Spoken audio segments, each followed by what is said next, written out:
There are nights that pass like whispers, forgettable, quiet, ordinary. And then there are nights that settle into your bones, refusing to leave no matter how hard you try to forget them. For Isabella Cruz, this was one of those nights. She hadn't wanted to attend the gala in the first place. The invitation had come through her boss, a last-minute replacement for someone more important, more polished. Isabella had stood in front of her mirror for far too long, adjusting a dress that didn't quite feel like hers, stepping into a world that never seemed meant for someone like her. The grand ballroom shimmered with elegance, laughter flowing as easily as the champagne, yet she felt like a misplaced detail in a carefully curated painting. So she slipped away.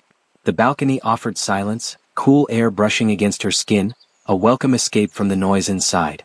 She exhaled slowly, unaware that her solitude had already been noticed. "You don't look like you belong in there either." The voice was calm, steady, too certain. She turned. Adrian Vale stood just a few steps away, his presence quiet but impossible to ignore. There was nothing overly dramatic about him, yet something in his gaze held a kind of intensity that made people pause, or look away. Isabella did neither. She simply studied him, unsure why her heart had begun to beat just a little faster. "Maybe I don't," she replied lightly. A faint smile touched his lips, but it didn't quite reach his eyes. "Or maybe you do," he said, "just not in the way they expect." The conversation that followed was brief, almost ordinary on the surface, but something beneath it felt different. Unspoken. Unsettling. And then, just as suddenly as it began, it ended. Before Isabella could leave, Adrian spoke again, softly but with a certainty that lingered long after. "This won't be the last time." She didn't respond. She told herself it meant nothing. But as she walked away that night, something had already changed. And she would feel it, long before she understood it. Life has a way of convincing people that certain moments are coincidences, small, insignificant crossings of paths that mean nothing in the long run. Isabella tried to believe that about the man from the balcony. She succeeded, for a while. 3 weeks passed, and the memory of that night slowly softened around the edges. Work reclaimed her attention, deadlines stacking one after another until there was little room left for anything else. So when the offer came, a position at one of the most prestigious publishing firms in the city, she didn't hesitate. It felt like progress, like she was finally stepping into something she had earned. Her first day arrived with the usual nerves. New faces, polite introductions, the quiet pressure to prove she belonged. Isabella carried herself carefully, determined not to let doubt show, even when it crept in. By midday she was called into a boardroom. "Just a quick introduction," her supervisor had said. "One of our key investors is visiting." Isabella nodded, expecting nothing more than a formal handshake and a few polite words. But the moment she stepped into the room, everything stilled. He was already there. Adrian Vale. Standing near the window, composed as ever, as though he had been expecting this moment all along. For a second, Isabella thought she might have imagined him, but then his gaze shifted, landing on hers with quiet recognition. Not surprise. Not confusion. Recognition. The introductions blurred around her. "And this is Isabella Cruz, our newest editor," someone said. Adrian stepped forward, extending his hand. "Isabella," he repeated, her name sounding deliberate on his lips. She took his hand, steadying herself. "Mr. Vale." A flicker of something, amusement perhaps, crossed his expression. "Adrian," he corrected gently. The room moved on, conversations continuing, but something had already shifted again. Because this time, Isabella couldn't tell herself it was coincidence.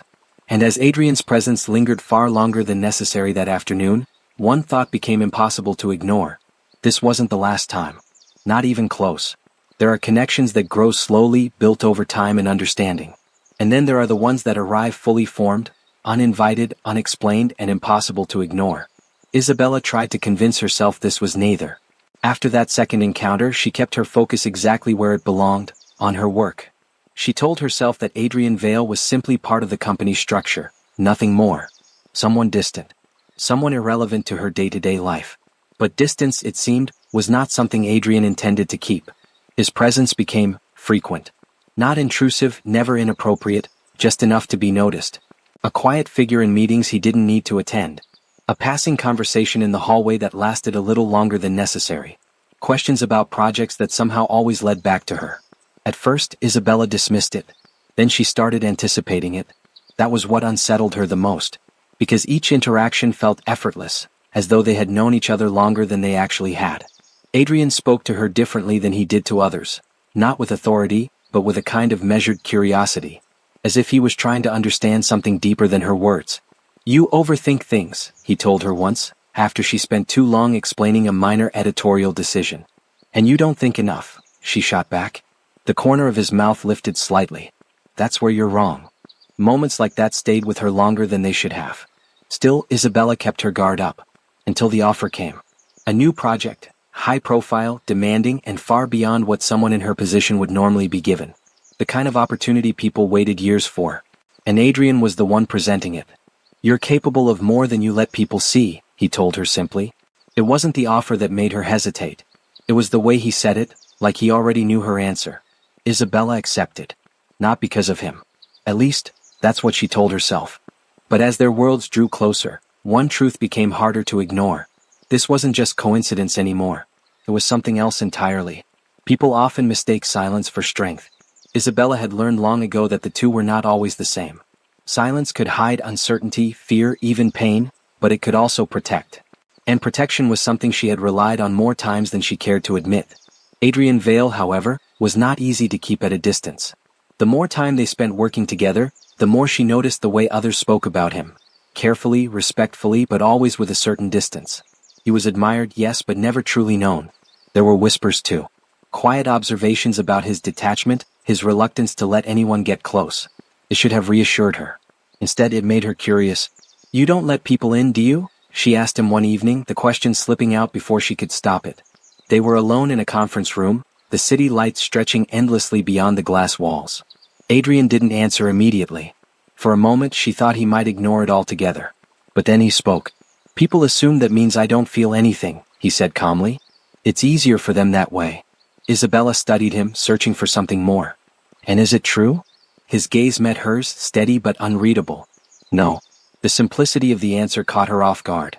There was something else beneath it, something unspoken, heavier than the words themselves.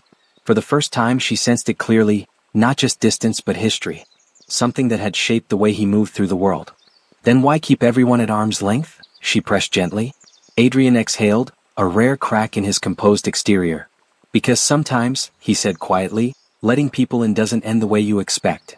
It wasn't a full explanation, but it was enough. Later that night, when the weight of work and expectation finally overwhelmed Isabella, she didn't realize how close she was to breaking until Adrian stepped beside her. He didn't ask questions. He simply pulled her into a quiet, steady hug, firm, grounding, and unexpectedly gentle. And for the first time, Isabella didn't pull away. There are moments in life that don't announce themselves as important. They arrive quietly, hidden in ordinary days, wrapped in simple conversations, disguised as nothing more than time passing. And yet, later they become the moments you replay the most. For Isabella and Adrian, those moments were beginning to multiply. It started with longer hours at the office, though neither of them ever said it was intentional. Deadlines stretched into evenings, and evenings softened into quiet routines. Coffee cups left forgotten on desks. Shared glances across pages of edits. Conversations that drifted far beyond work without either of them noticing when the shift happened. There was an ease between them now, a quiet understanding. And that, more than anything, made Isabella uneasy, because it felt natural. Too natural. She found herself laughing more around him, speaking more freely, letting pieces of herself surface that she usually kept hidden. Adrian, in turn, seemed different too, not drastically but enough to notice. His words were still measured, his presence still composed, but there was a warmth beneath it now, subtle but real. And then there were the silences. Not awkward, not forced, just full. One evening, as they left the building later than usual, the sky broke open without warning. Rain fell in sudden sheets, catching them unprepared. Isabella hesitated under the entrance, watching the streets blur into motion. "We could wait it out," she said. Adrian glanced at the sky, then back at her. "Or we could not." Before she could respond, he stepped forward, shrugging off his jacket and holding it above them. It wasn't enough to shield them completely, but it brought them closer. Close enough that she could feel the steady rhythm of his breathing. For a moment, neither of them spoke. The world around them faded into the sound of rain. And then, without thinking, Adrian pulled her slightly closer. It wasn't sudden. It wasn't overwhelming. Just a quiet, instinctive movement, one that felt like it had always been waiting to happen. Isabella stilled. For a second, just one, she almost let herself stay there. But then reality returned. And she stepped back. Not abruptly. Not harshly. But enough to remind them both. This was something neither of them fully understood yet. Some truths don't arrive gently. They don't wait for the right moment or soften themselves to make things easier. They come when they're ready, clear, undeniable, and impossible to take back. For Isabella, that moment came when she least expected it. The distance she had tried to create after that night in the rain hadn't gone unnoticed. She became more careful, more measured in her interactions with Adrian. Conversations stayed professional. Time together became limited. It was subtle but intentional. And Adrian let it happen. At least for a while. Until he didn't. "Why are you pulling away?" The question came without warning, catching Isabella off guard. They were alone again, the office unusually quiet, the weight of unspoken things lingering between them. "I'm not," she replied too quickly. Adrian studied her, his gaze steady, almost patient. "You are." There was no accusation in his tone. Just certainty. Isabella exhaled, turning slightly away. "I just think it's better if we keep things simple." "Simple," he repeated as if testing the word. Then he shook his head slightly. "You don't believe that." She didn't answer. Because she couldn't. The silence stretched, thick and unavoidable. And then Adrian stepped closer. Not enough to overwhelm, but enough to be felt. "I've been trying to understand it," he said quietly. "Why that night stayed with me. Why you did." Isabella's breath caught, but she didn't move. "I don't usually hold on to things like that," he continued. "But this," he paused, searching for the right words, "this never left." Her heart began to race, not from fear, but from the weight of what he was saying. "That first night," Adrian added, his voice softer now, "I meant what I said." Isabella looked at him, then really looked. "And now?" she asked, barely above a whisper. His expression didn't change. "Now I know it wasn't just a moment." The honesty in his words left no room to hide. And for the first time, Isabella couldn't pretend she didn't feel it too.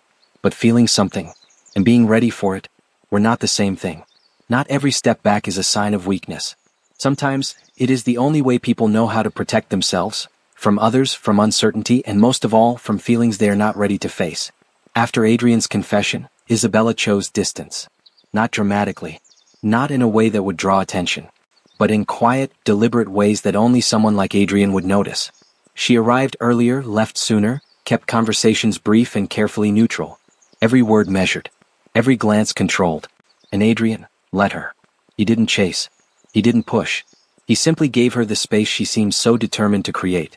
But his absence felt louder than his presence ever had. The office, once filled with an unspoken energy between them, now felt strangely hollow. Isabella told herself it was better this way. Clear, safe, predictable. So why did it feel like something important was slipping away? The answer came in ways she didn't expect. It started with whispers. Colleagues speaking in low voices, conversations that stopped when she entered the room. A passing comment about Adrian's past, carefully phrased but enough to linger. "He doesn't get close to people," someone said one afternoon. "Not really." Another voice followed, quieter. "And when he does, it never lasts." Isabella tried to ignore it. But doubt has a way of finding its way in. She began to question everything. The intensity of his words, the certainty in his gaze, the way he had looked at her as if she were something different. Was it real? Or was she just another moment? The thought unsettled her more than she cared to admit. Days passed and the distance between them remained. Until one evening, as Isabella stood alone in the quiet office, staring at a decision she hadn't yet made, a realization settled heavily in her chest. Running away might protect her from being hurt. But it might also cost her something she didn't know how to replace. And for the first time, she wasn't sure which risk was greater. Avoidance can only last so long before someone, forces it to end. For Isabella, that moment came quietly. Not with raised voices or dramatic confrontation, but with a decision she thought she had already made. Her resignation letter sat open on her screen, the words carefully typed, polite and distant, just like she had been trying to be. It felt like the safest choice. Clean. Final. Controlled. All she had to do was send it. "You're leaving." The voice behind her was calm, but it carried a weight that made her pause. Isabella closed her eyes briefly before turning around. Adrian stood by the doorway, his expression unreadable, though there was something different in his gaze, something less guarded than before. "I think it's for the best," she said, keeping her tone steady. "For who?" he asked. The question caught her off guard. "For everything," she replied, though even to her own ears, it sounded uncertain. Adrian stepped into the room, not hurried, not forceful, just present. "I didn't realize I was something you needed to escape from," he said. There was no anger in his voice, only honesty. Isabella hesitated. "It's not about that." Then what is it about? She looked away, struggling to find words that didn't feel like excuses. I just don't think this is something that makes sense. Adrian was quiet for a moment, as if considering her answer carefully. Then he spoke again. I'm not asking you to choose me. Her eyes lifted back to his. I'm asking you to stop pretending you don't feel anything. The simplicity of it broke through her defenses more than anything else could have. He took another step closer, close enough for her to see the vulnerability he no longer tried to hide. I've already decided what this means to me, he continued softly, but you don't owe me the same. Just don't lie to yourself to make it easier. The words settled deep. Not pressure. Not expectation. Just truth. And standing there, with everything laid bare, Isabella realized something she hadn't allowed herself to admit. The fear she'd been running from wasn't him. It was how much he mattered. Some decisions don't announce themselves with fanfare. They arrive quietly, in moments so small that you almost miss them, yet once made, they feel inevitable. For Isabella, the choice wasn't dramatic. She didn't storm into the office or declare her feelings with urgency. Instead, it came as a quiet certainty, one that settled in her chest and refused to be ignored. She had spent weeks analyzing every interaction with Adrian Vale, weighing doubts against what she felt. She had questioned his intentions, questioned her own readiness, questioned the risk of opening herself up to something so intense. And yet, the longer she considered it, the clearer it became. The walls she had built weren't protecting her, they were keeping her from something she had wanted from the very beginning. So that evening she returned. Not to make a grand gesture, but to finally be honest, with herself and with him. Adrian was waiting, naturally composed as always, leaning against the doorway with that faint, knowing smile that had unsettled her from the start. I'm done running, she said, her voice steady but soft. His eyes searched hers for a heartbeat, then softened in a way that made her heart ache. You don't have to say more than that, he replied. They stood in silence for a moment. No words could capture what hung between them. And then, instinctively, they closed the distance. The hug they shared was long, intentional, full of all the unspoken emotions that had been growing for months. It was not overwhelming, it was grounding, comforting, and everything Isabella hadn't realized she needed. Pulling back slightly, she looked up at him. I want this, she admitted quietly. Adrian's smile widened, but it was gentle, sincere, and free of the intensity that had frightened her. So do I, he said simply. At that moment, the distance between them disappeared, replaced by a mutual certainty, one that no fear or doubt could undo. It wasn't just affection anymore. It was choice. It was forever. Some moments are quiet, ordinary even, yet they carry the weight of everything that came before. For Isabella and Adrian, this was one of those moments. Months had passed since Isabella chose to stop running. Work had settled into a rhythm, their connection had deepened, and the intensity that once seemed overwhelming now felt steady, secure, and real. They had learned each other's rhythms, understood the quiet language of glances, touches, and small, deliberate gestures. Trust had grown where doubt once lingered. That evening, they returned to the balcony where it all began, the night that had first left its mark on both of them. The city stretched below them, glittering in the night, familiar yet transformed. Adrian stood beside her, hand brushing against hers, a tentative warmth that had become natural over time. You know, he said softly, I never imagined a first night could stay with me like that. Isabella smiled, leaning into him just slightly. And yet here we are. He looked at her, his gaze steady, calm, and unwavering. Now I don't have to chase it anymore, he said. Because you feel it too. She felt it. Every word, every beat of her heart, resonated with the truth she had discovered over months of hesitation, doubt, and quiet longing. It wasn't a fleeting passion or a momentary attraction. It was trust, understanding, and the kind of love that doesn't need constant proof to exist. Without thinking, she rested her head lightly on his shoulder. He wrapped an arm around her, pulling her close, a gesture both familiar and infinitely reassuring. There was no urgency, no need for declarations. They had built something that didn't require grand gestures. For the first time, Isabella let herself believe in forever. Not as an abstract promise, not as a hope to cling to, but as a tangible reality she could feel in the quiet of a shared embrace. Some connections are meant to last. Some hearts are meant to find each other. And there's, after all the distance, all the doubt, finally had.